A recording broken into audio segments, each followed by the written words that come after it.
Hey Algebra, here is the notes for 6.4, solving compound inequalities. What does it mean for something to be compound? Well, compound is defined as made up or consisting of several parts. So compound statements are two statements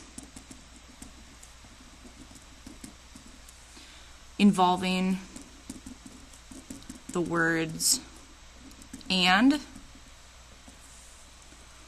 or. This will make more sense as we get in. So, a triangle has 3 sides and a square has 4 sides. This is a true statement. So this is a true compound statement.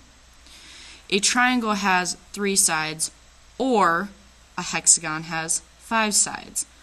Well, both of these don't need to be true in order for the statement to be true.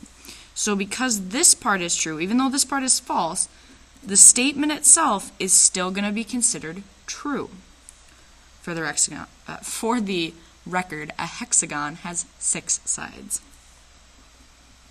All right, the sky is yellow or the grass is green. Again, because this piece is true, even though this isn't, the whole statement is technically true.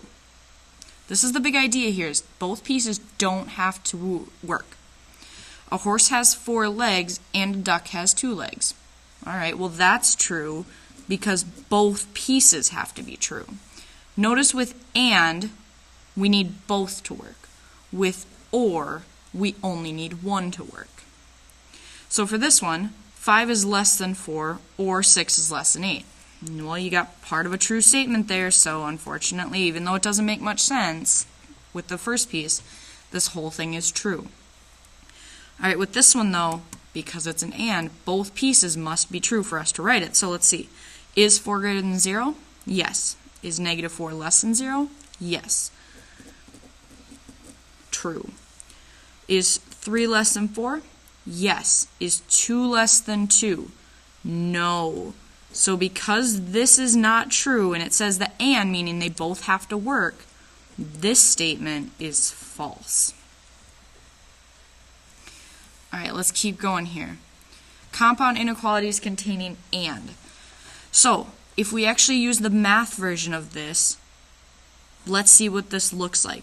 What is this inequality telling us? Well, let's graph it on the number line. Let's do both of these pieces on one number line. So we've got negative 2 and we've got 3. All right, x is less than 3.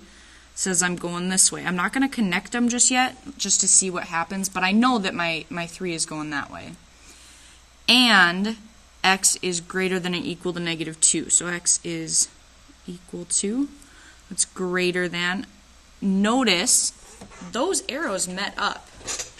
So what does it mean for and? Well, and means it's going to be in between values. It has to be less than 3, and it has to be greater than 2. It can't be one or the other. That wouldn't make sense, because then our arrows wouldn't match up. But clearly they do. All right, let's keep going. The graph of a compound inequality containing and just means the intersection of the graphs. Well, intersection being, notice how their arrows connect?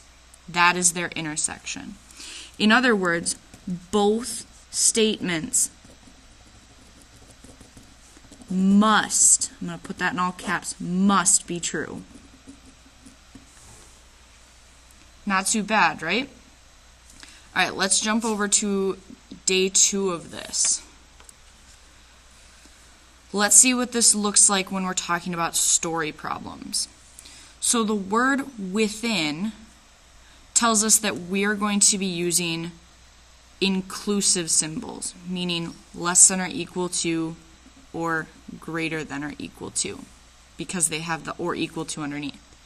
The word between is going to be exclusive, so that's just the greater than or less than. That doesn't include the values. So let's jump down and see what this means. Well, Miss Ellis makes delicious chocolate chip cookies. Each cookie contains 9 grams of fat. If you were to eat within, notice inclusive, within 4 to 7 cookies, write a compound inequality to represent how many grams of fat you would consume. Well, if we ate 4 cookies that each had 9 grams of fat, we would be consuming 36 grams of fat. If we consumed 7 cookies that had 9 grams of fat, we would be consuming 63 grams. If our cookie intake was between 36, so I'm sorry, not between. Here it is, within. They're usually interchangeable in English, so if I mess that up, you can call me out. Within means we are going to say we can include 4 and 7 cookies. How many grams of fat? Well, on the low end, we'd be eating 30 grams. On the high end, we'd be eating 63 grams.